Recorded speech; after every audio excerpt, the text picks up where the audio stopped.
ang Dios maging atong safe place sa gid kanunay. Hallelujah.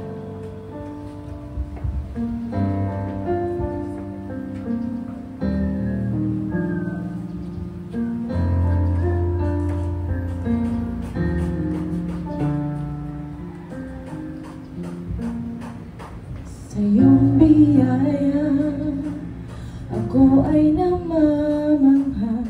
Sa iyong kalinga, panganib ay di banta.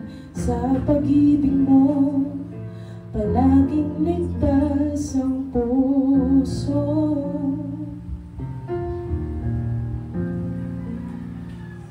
Usap ka, lingkod mo'y nakikinig. Sa ingay man, bulong mo'y natatangi. Pag-asa ikaw, sa'yo puso ko'y tatahan. Sandigan ng puso ko ay nahanap sa'yo, Kristo, pangalan mo. Kanlungan ko kailan pa man. Sa lingkod mo'y nakikinig. Sa ingay man, bulong mo'y natatangi. Pag-asa ikaw, sa'yo puso ko'y tatahan.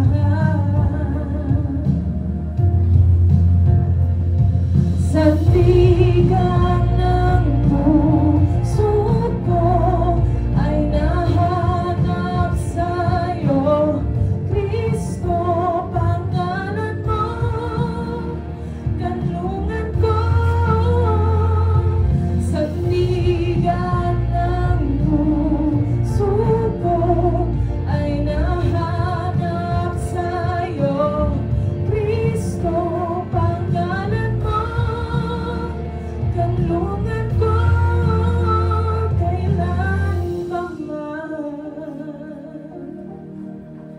Oh, kailan pa man. Kailan pa man.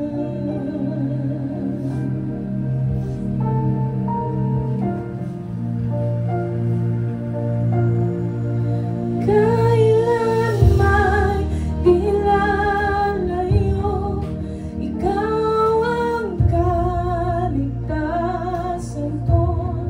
Binabalot ng iyong lakas, sa piling mo ako'y ligtas.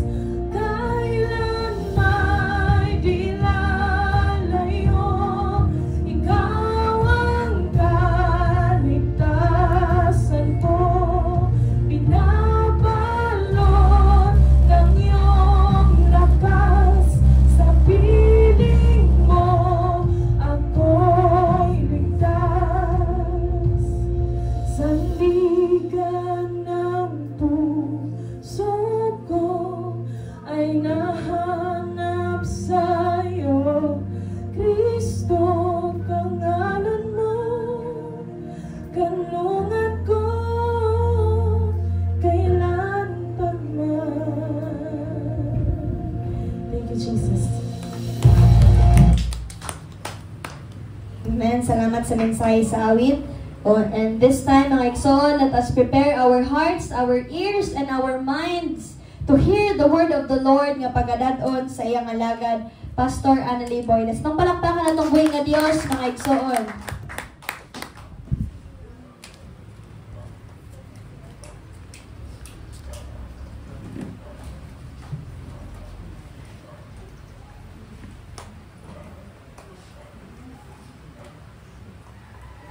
Hallelujah. Dalay ko na itong buhay nga Diyos, may igsoon. Ato palakpakan ang Ginoo kay ang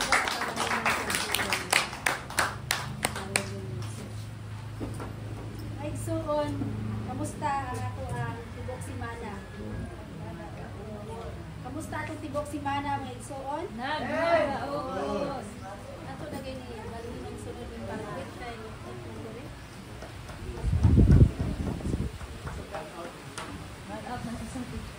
Kani, wala din na balin ang carpet ka ang ato ang speaker.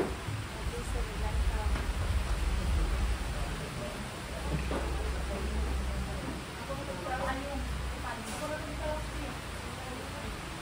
Hallelujah. Kay Luna atong mga kaugalingon o kay adto kita sa presensya sa Ginoo pinaagi sila mga pulong.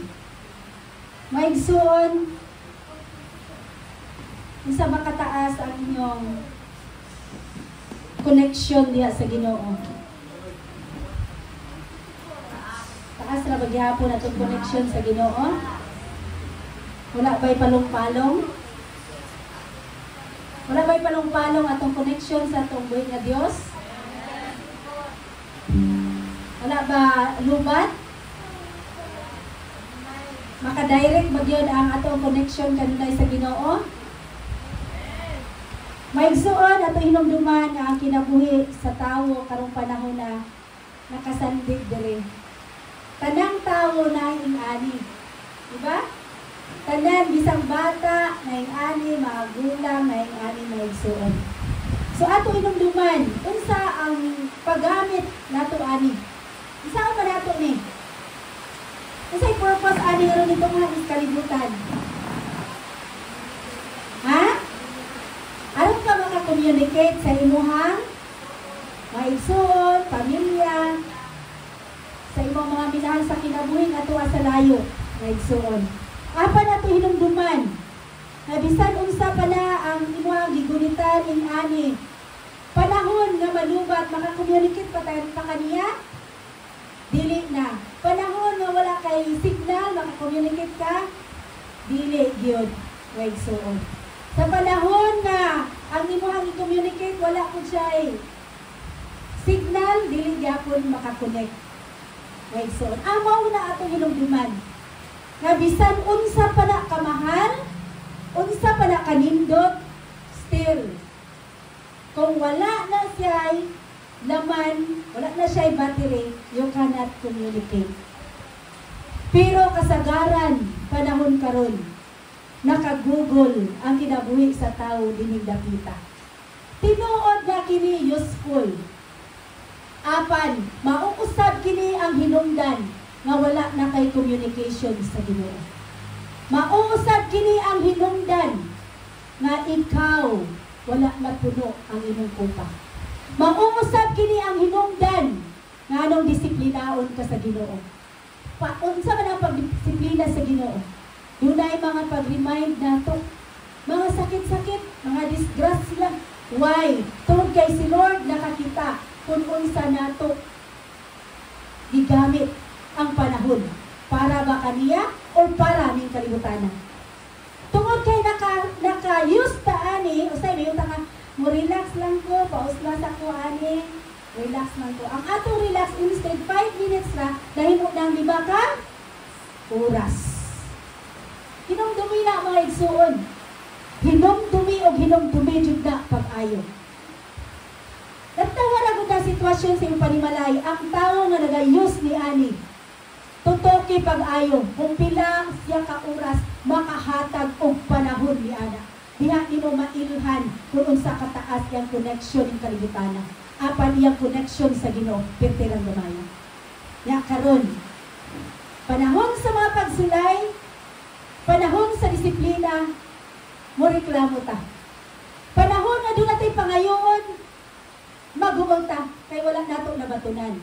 Apan, giunsa nimo paggamit ang panahon ngayon ta sa Ginoo. Muna mga igsuon, tungod sa ka-high-tech sa kalibutan karon.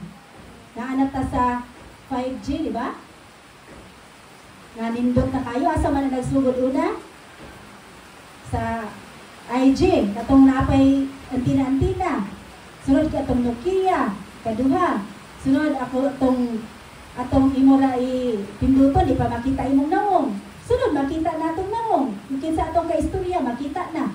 Tungod sa high-tech sa kalibutan. Then, kinsa nagbuhat ana? Ang Dios ba nagbuhat ani? Ang tao. Ano man?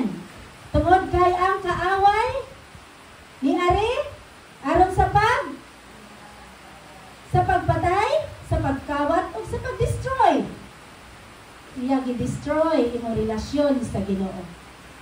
Iya gi-destroy ang inyong communication sa Ginoo. Mo na ang abisan ng sao nato, dry ra gyapon ta ang atong communicate sa Ginoo. Why? So taa imong kaugalingon. Unsa ka kauras? Pila ka oras ka ana? So taa pag-ayo. Wagsuon. Disiplina ang pag-ayo. Then samot na karon nga panahon. Kaya bisan na for example ako nagpuyo mo sa laing nasod. Na ako diri sa Pilipinas ni bakasyon. Pili na ako makabuhat dinhi akong buhaton nga mulimpyo dito sa akong balay. Maglunmawer, nara ko'y typhoon diri, maglunmawer na dito. Kumupuyo ko dito sa laing nasod. Pili na ako musakay sa sakyanan nga walay driver, ihatod na mo sa akong area. Ana na ka high-tech, wala pa na diri karon sa Pilipinas. Pero sa laing nasod, daan na. Ano man, makita na po nato diri sa nata diri. Diba? Makita na to diri nga. Naglakaw na sa lakyan, may driver. Hala, nanay. Robot na ang gagamit para nga muhatag og kuan, pagkaon. Makita na to. Then, nasinati na ako dito sa hotel, atong Goyog Michila. Nasaw na akong abri na puntahan. Dili ko ka-abri itong kinaanay na sensor. Hala?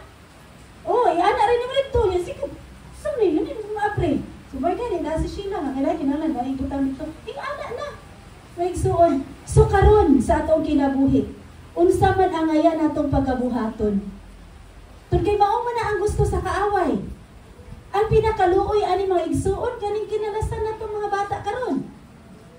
Mao na ang pinakaluoy. Mao na kun ikaw duna kay pagtagad aning gagmayng kabataan.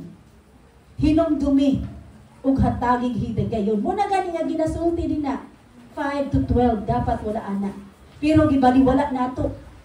Nakita gyapon nako sa kadaghanan mga bata, grabe ka oras mo kulaan. Pero ginunay gibalik sa doktor din ngayon 5 to 12 dapat wala ana. Why? Delikado ang ilang kinabuhi. Kung kita kulang ta sa atong mga pag-ampo, kulang ta sa paghatag og connection sa how much more sa ilang kinabuhi. Muna nga gihatag kanunay ang pulong sa Ginoo. Wala ka pasabot nga gini. Dili ta mo gamit ani.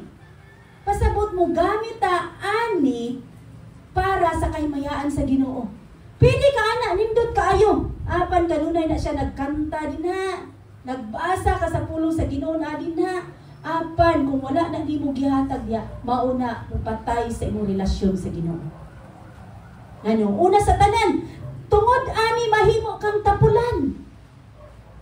Tapulan ka mo ampo, tapulan ka mo doon sa church, tapulan ka mo dahig sa Ginoo, tapulan ka mo exercise sa imong espirituhanong pagkinabuhi tungod ani. Susunod Pero kung naa kay Born disiplina, to Praise TV channel. lima ko ka oras mo basa sa pulong sa Ginoo, maminaw din kung di ka kabasa, maminaw ka. Mga alawiton,